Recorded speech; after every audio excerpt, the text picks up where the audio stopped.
मुस्लिम महिलाओं के लिए सुप्रीम कोर्ट के ऐतिहासिक फैसले से मुस्लिम समुदाय ही दो धड़ों में बंट गया है। कुछ मौलानाओं को इस फैसले से मिर्ची लग गई है, तो वहीं कुछ ने इस फैसले का स्वागत किया है। कोर्ट के इस ऐतिहासिक फैसले ने एक बार फिर देश में वही स्थिति पैदा कर दी है जो शाहबानो केस के दौरान हुई थी। फर्क इतना है कि उस समय देश में कांग्रेस की सरकार थी और अब एनडीए की सरकार है। इसलिए मुस्लिम महिलाएं जानती हैं कि इस बार उनका हक छीनने के लिए रातों रात कोई कानून नहीं आने वाला है। अपना हक मिलने से मुस्लिम महिलाएं बहुत खुश हैं, लेकिन मौलाना खफा हो गए हैं। मामला क्या है ये आगे बताएंगे। पहले ये जान लेते हैं कि कोर्ट के फैसले पर ऑल इंडिया मुस्लिम लीग क्या कह रहा है। देश की अदालत है, अच्छा फैसला है।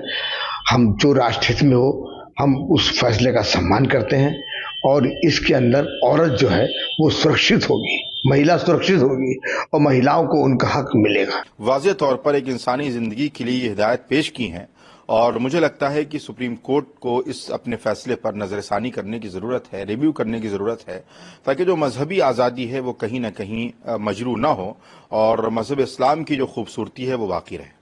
10 जुलाई को सुप्रीम कोर्ट ने ऐतिहासिक फैसला सुनाते हुए तलाकशुदा मुस्लिम महिलाओं को भी सीआरपीसी के सेक्शन 125 के अंतर्गत गुजारा भत्ता लेने का हकदार ठहराया। इस फैसले के बाद मुस्लिम संगठनों में हलचल सी मच गई है। जमीयत उलेमा ए हिंद के अध्यक्ष मौलाना अरशद मदनी ने लीगल टीम की बैठक बुलाई, जो कोर्ट के इस फैसले का अध्ययन करके आगे की रूपरेखा तैयार करेगी।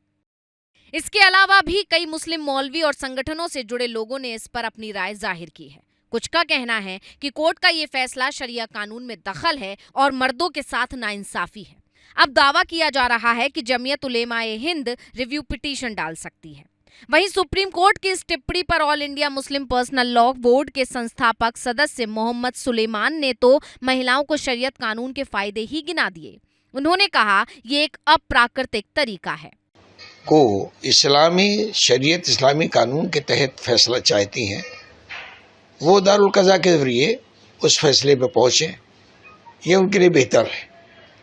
और जो बहनें हमारी समझती हैं कि मुल्क की अदलिया से उन्हें इंसाफ मिल सकता है या 125 सीआरपीसी के तहत उन्हें भरण पोषण की या जो ज़रूरतें हैं वो पूरी की जा सकती है, वहाँ से आदेश लेकर वो वहाँ जा सकती हैं, जा रही हैं।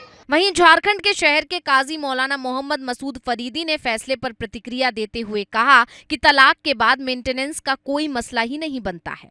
उन्होंने ये भी कहा कि ये मुसलमानों का मसला है, शरिया में कानून के बाद कुछ बचता ही नहीं, फिर क्या बचा?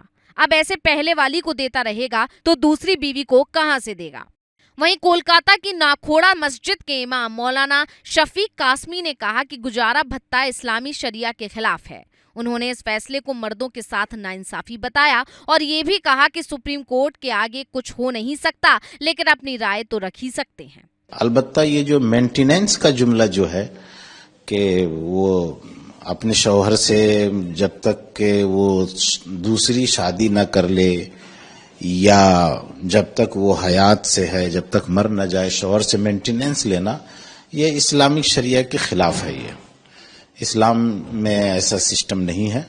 जहां धर्मगुरु तो पहले ही इस फैसले का विरोध कर रहे थे, वहीं अब राजनेता भी इस बहस में कूद पड़े। समाजवादी पार्टी के पूर्व विधायक एसटी हसन ने कहा, गुजारा भत्ता उस महिला के लिए जायज है जिसके पति ने दूसरी शादी के चक्कर में तलाक दी हो, लेकिन किसी की बीवी करप्ट है या किसी और के साथ चली गई है, उसे कैसे भत्ता दिया जाए?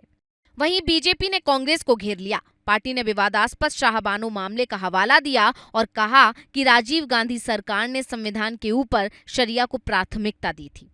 हालांकि जानकार कह रहे हैं कि इस पर आपत्ति कितनी भी जता ली जाए, लेकिन इस बार मुस्लिम महिलाओं से उनका हक कोई नहीं छीन सकता। कांग्रेस सरकार के शासनकाल में शाहबानो केस में कोर्ट के फैसले को पलटने के लिए जो कानून ला दिया गया था, लेकिन एनडीए सरकार में सुप्रीम कोर्ट ने उसी धारा 125 के तहत ये फैसला सुनाया है। इसलिए इस मामले ने एक बार फिर शाहबानो केस की यादों को ताजा कर दिया है।